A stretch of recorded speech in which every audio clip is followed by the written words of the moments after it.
ADN Podcast. ADN Podcast. Voces con contenido. ADN Podcast y el Museo OVNI de La Serena presentan Luces en el Cielo, un podcast de otro mundo.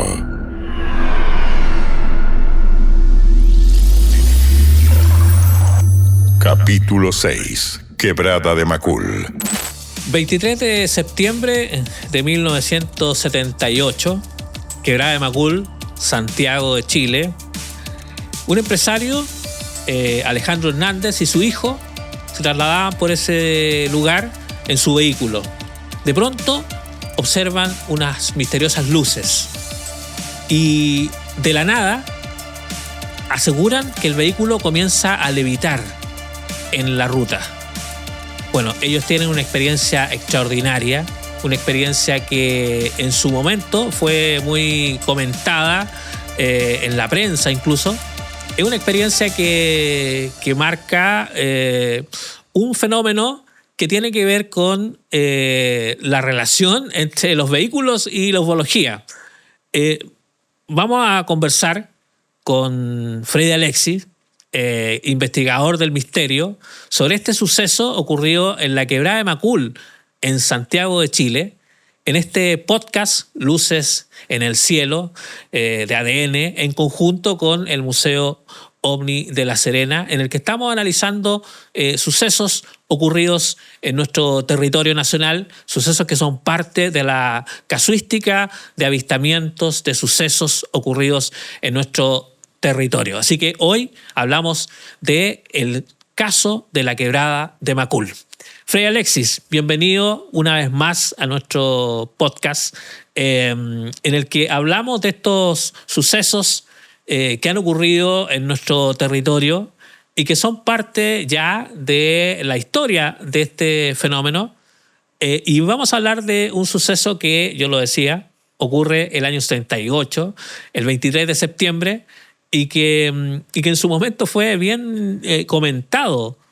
¿Por qué? Porque el protagonista era un empresario bastante conocido de nuestro país, ¿cierto? Correcto. Bueno, primero que todo agradecer la repetición, digamos, repetirme el plato con ustedes, con ADN, contigo, con este podcast. Y efectivamente, cuando hablamos del caso de Alejandro Hernández y su hijo Robinson, también hablamos de otro caso que es sumamente interesante y que si lo pudiéramos contextualizar en cualquier otro lugar del mundo habría dado para series, para películas, para miles de libros. Y también hay un detalle súper importante que tomar en cuenta de este encuentro del 23 de septiembre de 1978, que más adelante te lo voy a explicar, pero es un detalle que va a dejar a la gente sentada en el lugar donde está, porque es un detalle que no todo el mundo ha logrado darse cuenta. Contemos un poco sobre la génesis del suceso. Ellos estaban en la Quebrada de Macul, un lugar que es conocido por la mayor cantidad de las personas de acá de Santiago, y tienen esta experiencia que al principio es una experiencia como la que tienen muchos, digamos, avistamiento de ovnis. Sí, claro.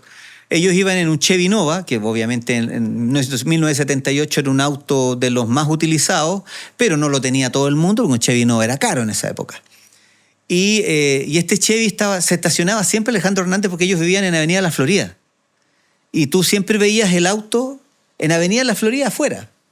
Y ahí estaba, y de verdad que era súper enigmático, porque a más de algunos se le ocurrió, y si voy a golpearle la puerta para preguntar. Bueno, lamentablemente Alejandro Hernández falleció a los pocos años de este evento. Y ya no hay cómo consultarle, y su hijo Robinson no quiere hablar, definitivamente él no quiere hablar del tema. Porque una de las cosas que siempre ocurren en este tema de los encuentros inexplicables es que los testigos también son motivo de burla. Y él, como niño de 12 años, fue motivo de una incesante burla por parte de sus compañeros con posterioridad a haber salido en el diario, porque esto se cubrió por los medios de comunicación escritos ampliamente. Fue portada de las últimas noticias, de La Tercera, que en ese tiempo era el medio de comunicación más masivo que había junto con la radio, porque ni siquiera la televisión era tan masiva en esa época, y la televisión tampoco cubrió el evento en el año 77, digamos que todo se movió a través de los medios escritos. Ellos comentan haberse encontrado con un objeto discoidal que ven a la distancia y que se comienza a ubicar encima del automóvil. En un momento, Alejandro y su hijo se percatan de que el automóvil comienza con el ruido de las ruedas a correr, entre comillas, en banda. Y al mirar hacia abajo se dan cuenta de que están a varios metros sobre el suelo. Ahí, bueno, obviamente los dos entran en pánico, digamos, y él como adulto responsable trata de calmar a su hijo y se empieza a dar una situación también extraordinaria. Comienzan a ser rodeados por una luz que, según lo que describen ellos, emana de todas partes y de ninguna a la vez. Una luz potentísima que los ciega por unos instantes, a tal punto que él pierde la visión del volante. El volante, claro. Así de fuerte era la luz. Y él recuerda, después, en varias entrevistas después, que siente que chupan el auto y con posterioridad el cierre como de unas compuertas bajo el automóvil. En ese instante él dice que claramente dentro de esta luminosidad él logra percatarse de unos bultos un poco más opacos que la luz que lo rodeaba, de alrededor de 1,80 m, 2 metros de altura. Que lo miraban.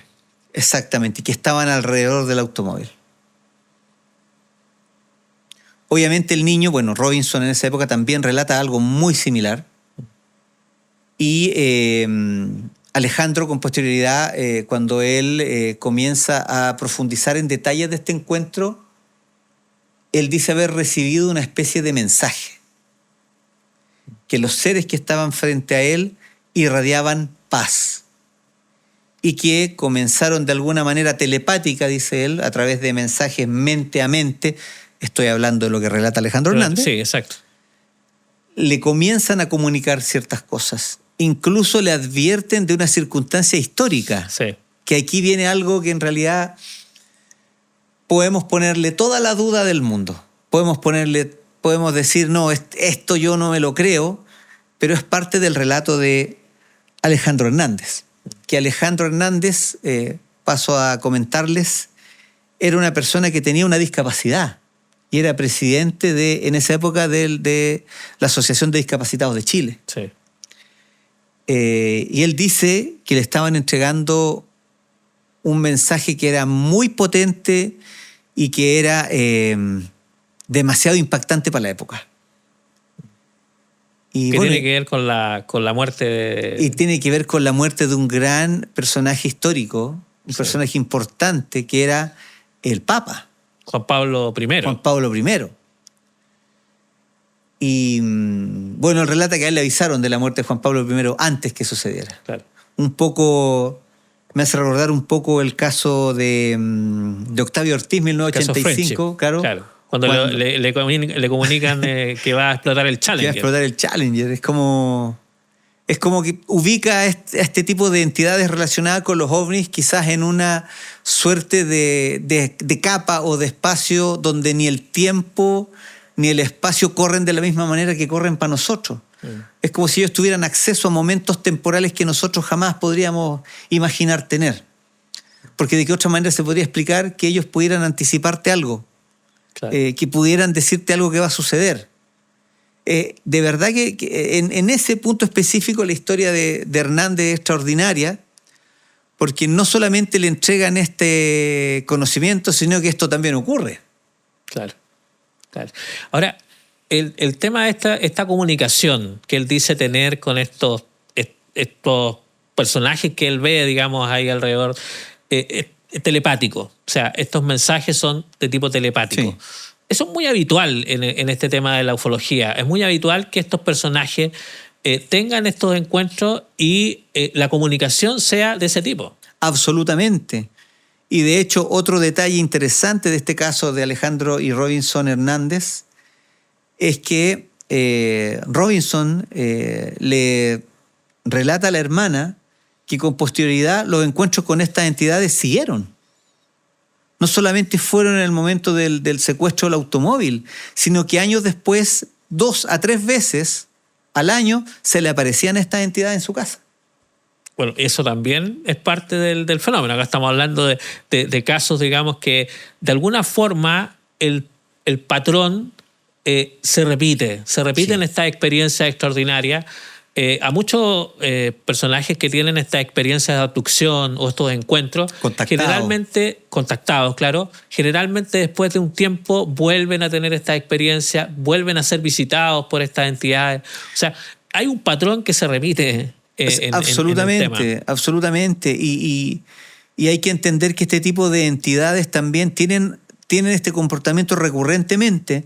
Lo podemos ver en el caso de Betty Andreasson, lo podemos ver en el caso de Linda Napolitano, lo podemos ver en muchos casos de la ufología, incluso lo que hablábamos capítulos anteriores de tu podcast cuando hablábamos de Siragusa, por ejemplo. Claro. Que él también tiene estos encuentros de manera repetida. El mismo caso de Whitley Strieber, el escritor norteamericano, que él dice haber tenido un encuentro en Nueva York en invierno, y que ese mismo encuentro le trajo recuerdos de un encuentro con estas entidades cuando él era chico en su casa. Claro. Entonces, muchos de los testigos de este tipo de encuentros anteriormente ya habían estado en contacto con estas entidades.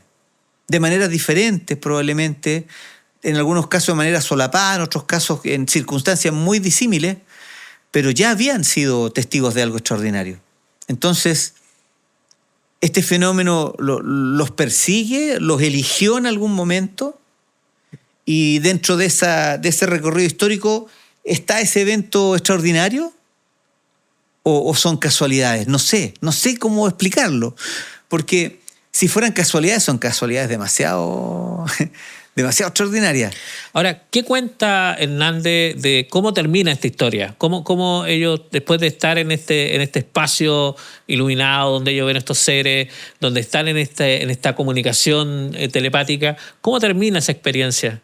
¿Cómo lo recuerda Hernández? Mira, después de haber estado dentro de este platillo volador luminoso, Hernández recuerda que él, en algún momento pierde la conciencia con Robinson, y su automóvil desciende sobre unas chacras, sobre una parcela, lentamente, y cae de manera prácticamente mágica sobre un camino, sobre una senda que hay ahí mismo también en la quebrada de Macul.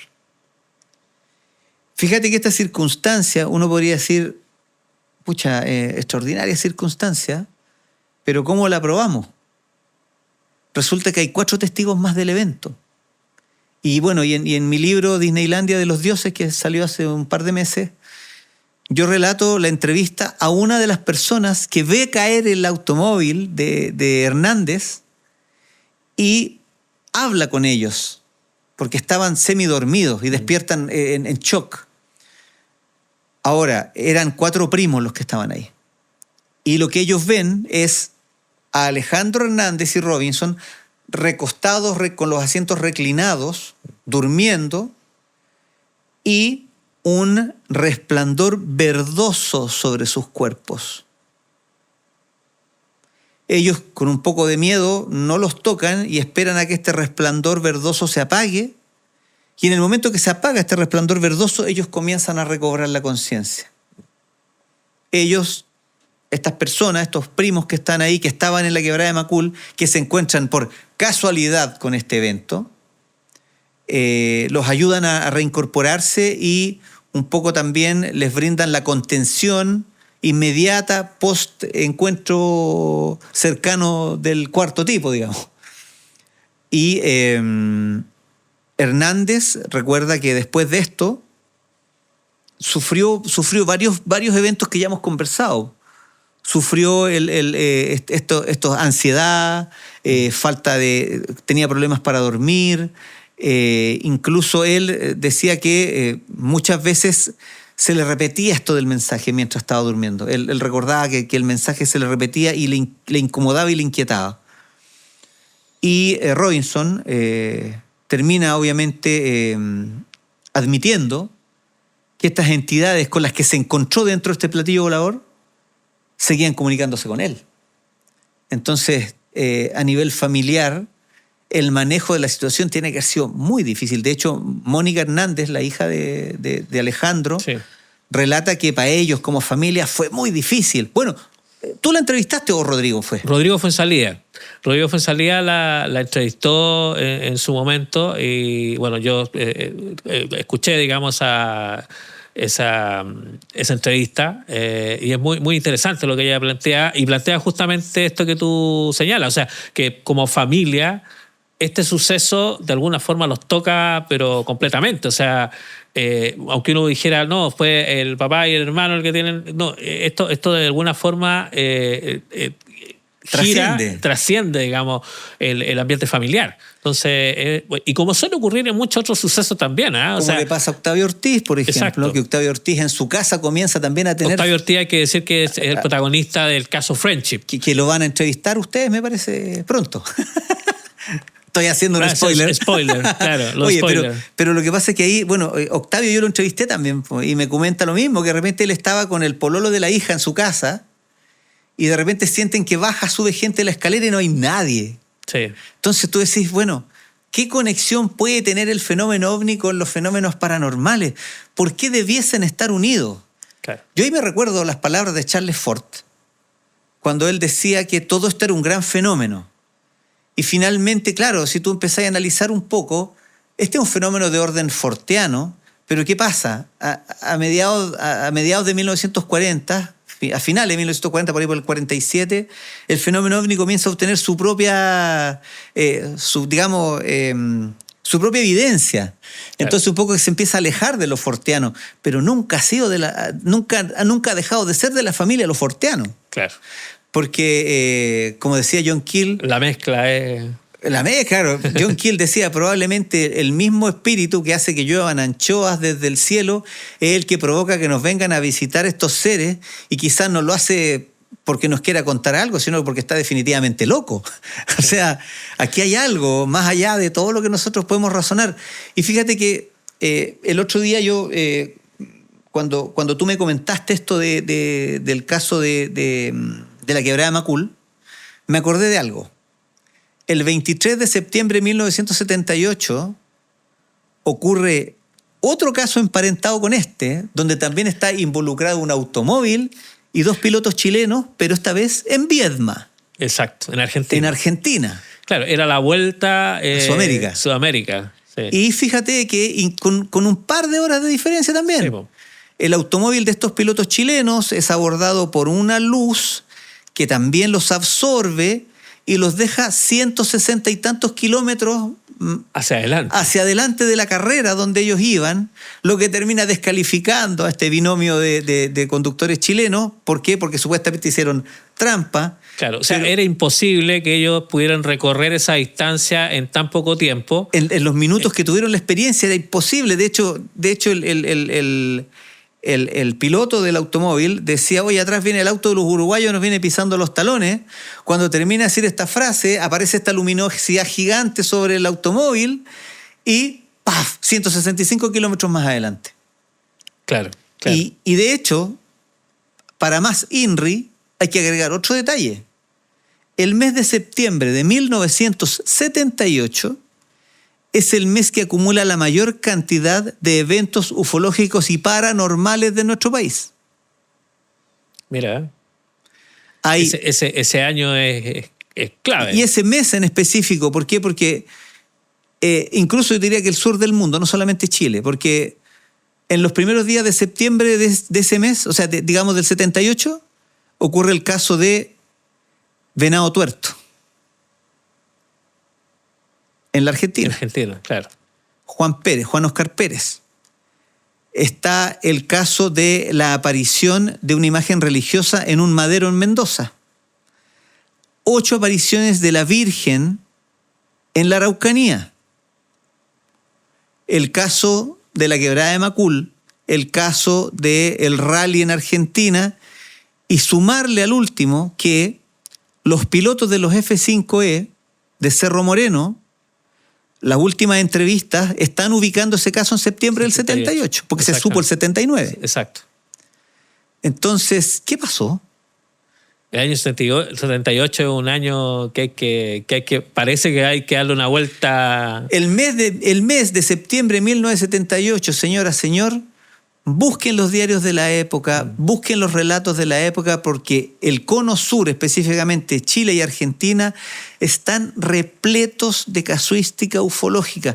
Hay 2 camioneros mendocinos que también son absorbidos por una luz y dicen haber aparecido en una ciudad que eran solo construcciones y ventanas que no tenían nada que ver con una ciudad terrestre.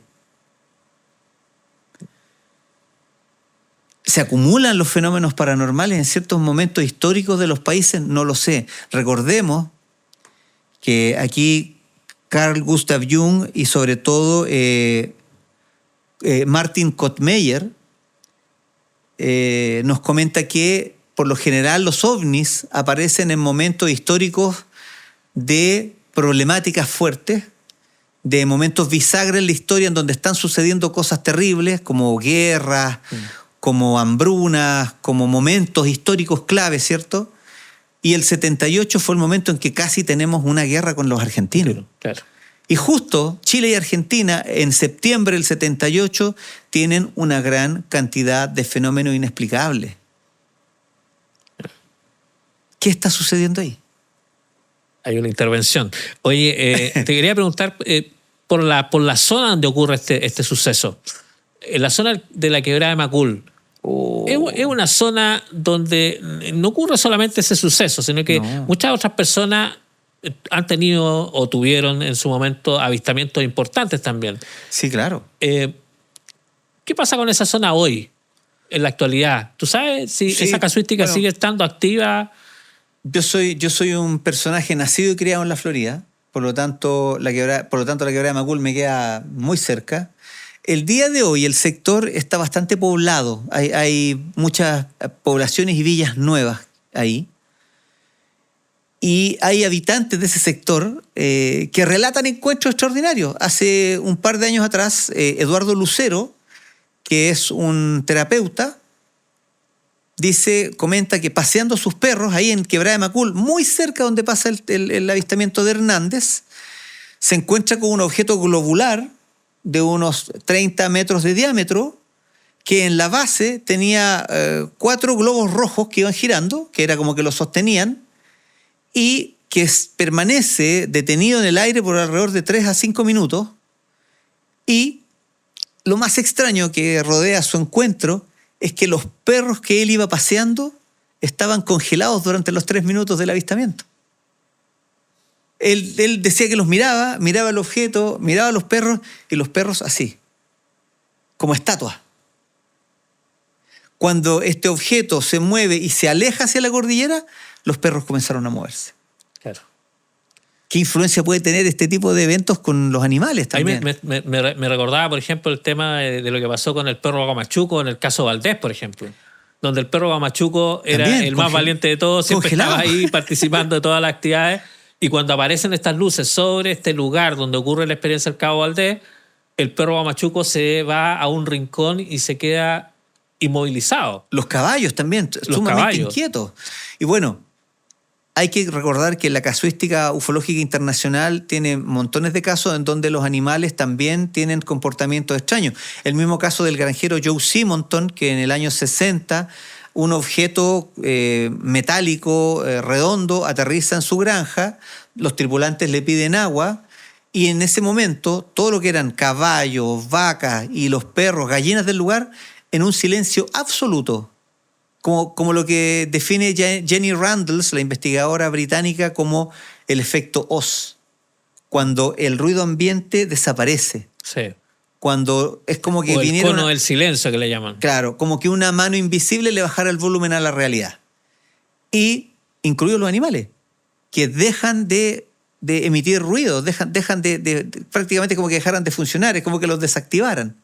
Y Simonton, en ese momento en que los animales no estaban haciendo nada, le entrega agua a estos tripulantes, y los tripulantes le regalan una tortilla de trigo. y que yo, bueno, tuve la suerte de sacarme una foto con esta tortilla en el Museo de Kentucky porque la Fuerza Aérea se la llevó y la estudió. Lo único extraño es que no tenía sal. Ahora, finalmente, ¿cómo podríamos resumir el caso de la quebrada de Macul? Como un caso extraordinario, un caso único, un caso que se tiene que seguir investigando. ¿Cómo describirías tú finalmente este suceso que hemos analizado en este capítulo?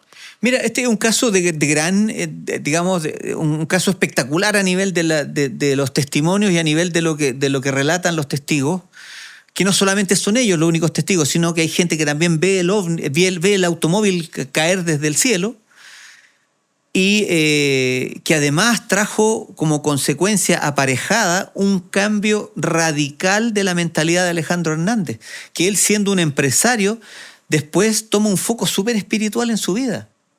Ayudar, solidarizar y también a su hijo, que finalmente lo termina traumando, pero por el área contraria, alejándose de los medios, alejándose de las entrevistas. Y con la clara continuidad de la aparición de estas entidades en el hogar de los Hernández. Ahora, no podemos decir que este evento no haya afectado a la familia Hernández en su totalidad. Los afectó en su totalidad. Porque no pudieron dejar de vivir durante varios años sin la influencia clara de ese fenómeno en su casa. Y eso, de todas maneras, definió el futuro de ellos, como familia, como persona. Claro. Me acuerdo cuando conversaba con el hijo del Cabo Valdés, por ejemplo. Uh-huh. Me decían que de alguna forma él y su hermana siempre fueron en el colegio, en sus reuniones sociales, siempre fueron los hijos del Cabo Valdés. Sí, pues. Que tuvo una experiencia extraordinaria en Putre. Entonces, uno como familia, digamos, no se puede... No hay como sustraerse. No se puede, claro. Entonces, me acordaba justamente de eso cuando tú mencionabas este suceso. Oye, Freddy, te quiero agradecer, por supuesto, por habernos acompañado a hablar de este suceso.